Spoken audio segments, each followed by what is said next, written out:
우리가 지금 제이미 다이먼이 이렇게 100만 줄 딱 던진 거를 보고 눈치를 채셔야 됩니다. 제이미 다이먼, JP 모건, 미국의 1등 은행이죠. 얘네들은 월가에서 돈이 얼마나 흐르고 얼마나 유통되고 뭐가 문제점이 있고 뭐가 문제가 될 것 같고 위험하고 남들보다 가장 먼저 알아. 뭐 JP모건, 뱅크 오브 아메리카, 뭐 웰스파고, 시티은행, 미국에 있는 대형 은행들은 우리보다도 더 잘 알아. 뭔가 시그널을 받았기 때문에 지금 던질 수 있는 가능성이 굉장히 높겠죠. 우리 제이미 다이먼 뭐 다들 알고 계실 겁니다. 제이미 다이먼이 누구냐? 미국의 1등 은행 CEO. 이 사람이 본인이 갖고 있는 주식의 100만 주, JP모건 주식의 100만 주를 처분을 했습니다. 지금 우리나라 원화로 따지면은 1조 6,282억 원이라고 합니다. 근데 이게 좀 중요한 이유가 뭐냐면은 2005년도에 제이미 다이먼이 JP모건이 이제 그 은행으로 들어와서 지금까지 본인이 거의 한 JP모건 주식이 한 4배 이상 수익을 내게 한 장본인입니다. 이 인물이 어떤 인물이냐면 좀 월가에서 입지적인 인물이야. 무너져가는 은행들 다 합병 인수하고 그리고 쓰러져가는 이런 은행들을 다 어떻게 돼요? 살려가지고 우량주 금융회사로 다 만들어버립니다. 이분이. 그러니까 어떤 수식어가 붙냐면 월가의 황제, 월가의 황제 이런 얘기가 붙을 정도로. 그래서 뒤집어지는 분인데 이분이 18년 동안 그 임기 중에 JP모건 주식을 판 적이 단 한 번도 없어.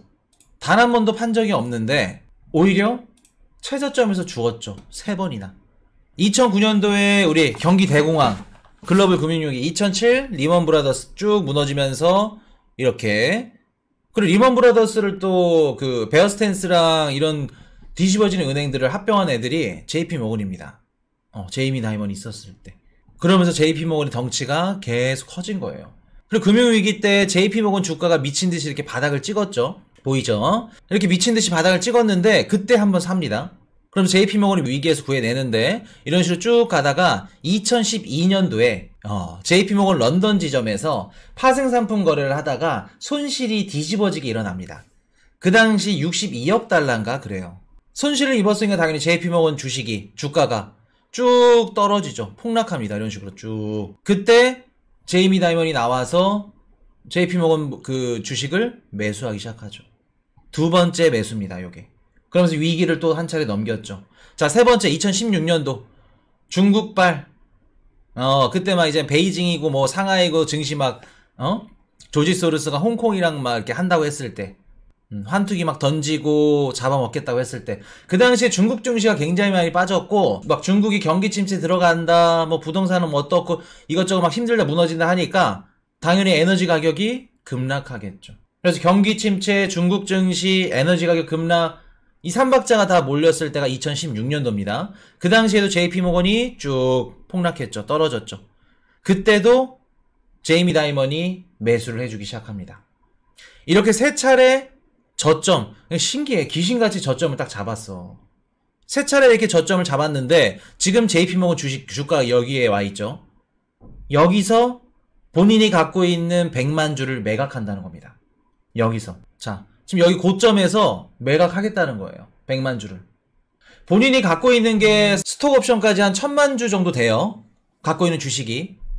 근데 그 중에 100만 주 10%를 매각하겠다는 겁니다.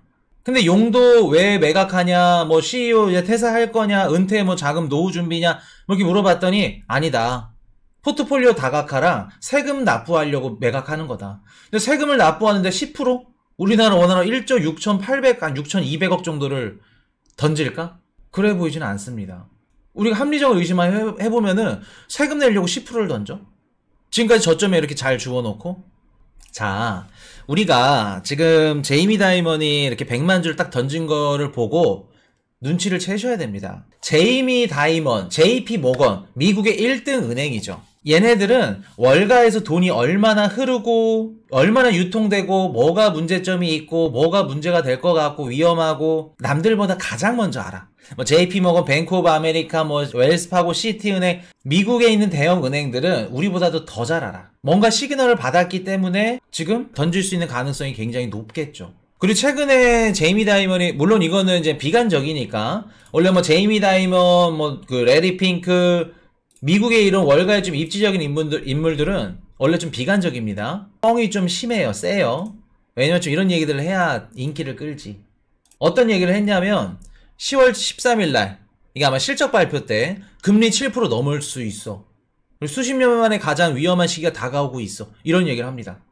그리고 24일 사우디 포럼에서 금리 100bp 올릴 수도 있어.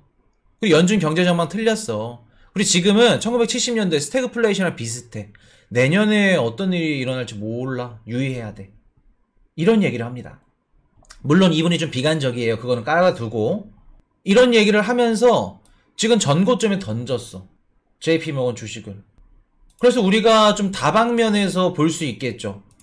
자, 우리 저번 시간에 비트코인 현물 ETF가 이렇게 나타난 이유, 선물 승인이 우리가 예상했던 것보다 좀 일찍 나오는 이유, 블랙록이 됐던 JP모건이 됐던 자금이 굉장히 조달을 받아야 된다.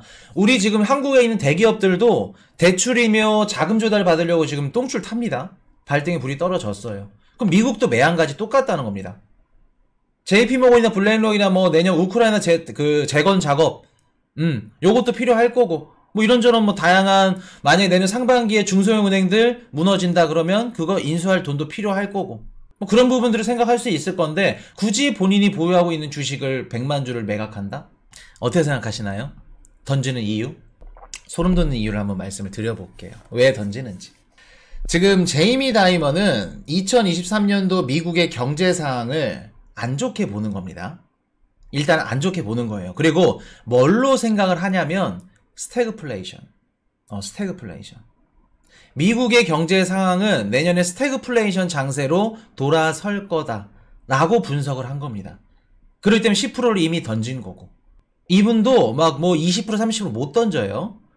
본인이 CEO로 아마 2023년도지 25년도인가 6년도까지 임기가 되어 있기 때문에 던질 수 없습니다.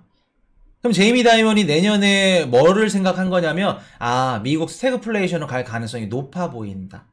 이거 생각한 겁니다. 자, 스태그플레이션 그 시대가 이제 도래를 하면은 그 시대에 가장 치명적으로 타격을 입는 종목은 뭐냐면 금융주입니다. 금융주. 왜 스태그플레이션이 딱 도래하면 금융주들이 타격을 입을까? 금융주들. 스태그플레이션. 지금 미국의 경제 상황만 따지고 보면은 스태그플레이션 절대 아닙니다. 얼마 전에, 몇 달 전에 그 공중파에서 미국은 스태그플레이션이다 이거 얘기 막 나와가지고 코인 이슈가 말도 안 된다고 말씀드렸었죠. GDP가 4.9%가 나오는데 속보치가 3분기. 자, 보세요. 스태그플레이션이 도래가 하면은 금융주들 쭉 떨어집니다. 자, 스태그플레이션이 뭐냐면 경제 성장률이 안 나와. 경제 성장률은 떨어지는데 물가도 안 떨어져. 오히려 막 올라. 그게 우리가 스태그플레이션을 불리는 건데, 자, 원자재 비용이 상승을 해. 그럼 그 원자재로 제품을 만드는 기업들은 채산성이 약화가 됩니다. 당연히 생산 단가가 높아지겠죠. 생산 단가가 높아지면 그 기업들은 채산성이 약화돼. 그럼 기업들이 물건을 못 팔고 실적이 안 좋게 나온다는 뜻은 당연히 은행한테 받았던 대출들도 어떻게 돼요? 못 갚는 기업들이 넘쳐날 거고, 그리고 개인들이며 가게며 대출도 감소할 거고, 그렇게 되면 은행들 실적이 감소하겠죠. 이해되셨나요? 그럼 원자재 가격이 상승하면서 물가가 떨어지지 않는 이런 스태그플레이션에는 금융주가 안 좋다는 겁니다. 그럼 제이미 다이먼은 금융주가 좋지 않을 걸로 예상을 하고, 내년에 스태그플레이션이 올 걸로 예상을 하고, 금융주가 좋지 않으니까 지금 전고점에서 여기에서 지금 매도를 하는 겁니다. 현금을 자금을 조달받는 거예요. 이해되셨나요? 지금 보시면은 그 JP모건에서 29일날 보고서가 하나 나왔는데, 이스라엘 전쟁으로 인해서 미국의 4분기 GDP는 11% 급감한다는 보고서를 발표합니다. 11% 급감한대. 이게 뭔 얘기냐면은 중동전쟁이 계속 확정 양상으로 돌아가. 그럼 미국 정부 입장에서는 이스라엘한테 돈을 줄 수밖에 없겠죠. 유대인이니까. 대선 자금 받으려면. 공화당이 계속 푸시하니까. 그러면 이스라엘도 주면은 우크라이나도 줘야 돼. 그럼 미국 정부 입장에서는 돈은 한정적인데 계속해서 지출은 늘어나. 미국만 들어갈까? 아니죠. 유대인들과 이해관계가 얽혀있는 이런 국가들, 우크라이나와 이해관계가 얽혀있는 국가들, 주변국들, 아니면 전쟁 참여국들, 그리고 지원금 아니어도 전쟁에 있는 그 당사자들은 무기도 사야 되고 국방비도 계속 증가를 해야 되고 돈은 정해져 있는데 계속 돈은 더 필요해. 그러다 보니까 미국은 어떻게 돼요? 국채 찍어서 돈 찍어야겠죠. 국채 계속 찍어대니까 재정적자는 역대 최고치 경신해버리죠. 악순환이 계속해서 반복된다는 겁니다. 그렇기 때문에 중동전쟁, 러우전쟁 이런 것들이 장기화되면 될수록 내년에는 미국 포함 전세계 국가들이 스태그플레이션으로 돌입할 수 있다. 또 전쟁 터지니까 유가 어떻게 돼요? 국제유가 올라가죠. 계절적 요인으로 인해서 에너지 가격 이번에 올라갑니다. 천연가스 가격 미친듯이 올라가죠. 지금 추우니까 소비량이 늘어나니까. 그러면 중동 전쟁 때문에 안전자산을 피신하는 달러가 강세로 나옵니다. 그리고 지정학적 위기로 인해서 어떻게 돼요? 에너지 가격까지 강세로 돌죠. 자, 그럼 볼게요. 미국은 괜찮아. 그래도 그나마 스태그플레이션 비껴나갈 수 있습니다. 왜? 원유나 천연가스나 에너지 순수 출국이니까. 근데 한국이나 뭐 독일이나 일본이나 뭐 중국이나 이런 국가들은 에너지를 수입하는 국가죠. 그럼 만약에 에너지를 살 때 달러로 사는데 달러도 강세야. 근데 그 사려는 에너지도 강세야. 그럼 어떻게 될까? 그런 국가들은. 자, 원자재 비용 상승한다고 되어 있죠. 전쟁으로 인해서 원자재 비용이 계속 올라가. 근데 한국, 중국, 뭐 독일, 일본 이런 국가들이 원자재를 사야 돼. 사서 기업들이 만들어서 수출을 통해 경제 성장률을 끌어올려야 되는데 비싸게 사. 달러도 비싸, 원유도 비싸. 그럼 기업들 비싸게 사오니까 처산성 약화되겠죠. 매출 감소됩니다. 그럼 경제 성장률 어떻게 될까? 국가들 떨어지겠죠. 경제 성장률은 곤두박질 치고 물가는 떨어지지 않는 스태그플레이션이 도래한다. 그 가능성을 높게 본 겁니다. 그 시점에서는 금융주가 안 맥히니까 JP모건이 이미 던진 거고. 이해되셨나요? 올해 연초만 하더라도 막 전문가분들 막 이번 연말 되면 금리 인하 시작하고 달러는 약세로 돌고 전망 다 틀렸죠. 중국 투자해야 된다. 지금 쏙 들어왔습니다. 중국 얘기 일절도 안 해. 방송 나와가지고 막 몇백만 명이 보는 경제방송인데. 달러 강세가 뭐 연준의 금리를 올리고 뭐 내리고 금리나 뭐 이런 그 통화정책으로만 이렇게 형성이 되는 게 아니라 전쟁이 됐던 아니 미국이 뭐 경제지표가 좋던 달러는 꺾이기 힘들다. 물론 최고점을 얘기를 한다면 뭐 이번 연말 내년 상반기 최고점 찍고 떨어지긴 할 겁니다. 떨어지긴 할 거예요. 미국도 강달러를 계속해서 끌고 갈 수는 없어요. 없기 때문에 끌고는 갈 건데 우리가 이런 좀 큰 틀에 있어서 분석을 하거나 좀 시장을 바라볼 때 미스매치를 하면 안 된다는 겁니다. 달러가 약달러인지 달러가 강달러인지 이런 부분들을 우리가 머릿속에 넣고 있으셔야 된다는 거. 그리고 내년에 어떤 일들이 좀 일어날 거냐면 올해까진 잘 버텼죠. 아마 이건 좀 마음이 아픈 얘기인데 우리 한국 시장에서 국내 시장에서 좀 많이 나올 거예요. 올해까지는 막 생활비 때문에 비트코인이며 주식이며 부동산이며 파시는 분들이 없을 겁니다. 근데 이제 내년 상반기부터 넘어가면 넘어갈수록 이제 우리 자산들 매각이 많이 나올 거예요. 내가 갖고 있는 주식이라도 부동산이라도 비트코인이라도 팔아서 채무를 청산하는 시점이 존재하게 될 겁니다. 내년 어느 시점 이후부터는. 지금 그 한국의 대기업들이 막 자금 조달을 미친 듯이 하고 있어요. 대기업들이 자금 조달을 하는 이유가 뭘까? 지금 코인이쇼 이런 말씀 한번 드렸었죠. 현금 보유 진짜 잘하셔야 된다. 현금의 중요성을 더 뼈저리게 느끼실 거다. 이번 연도에 현금의 중요성을 많이 느끼셨으면 내년에는 더 느낄 겁니다. 그럴 정도로 현금이 진짜 요긴하게 쓰일 거예요. 제이미 다이먼도 그런 생각을 갖고 있는 거고. 이해되셨나요? 그러면 이번에 제이미 다이먼이 100만 주를 딱 매각한 걸 딱 보고 나서 우리는 시그널을 얻을 수 있죠. 월가나 뭐 미국의 이제 금융권들 돈의 유통을 흐름을 가장 잘하는 제이미 다이먼이 100만 주를 매각했다는 건 내년에 금리 인하 가능성 높겠구나. 금리 인하 가능성이 높다는 거는 터질 수 있는 가능성이 높다는 겁니다. 유동성 문제가.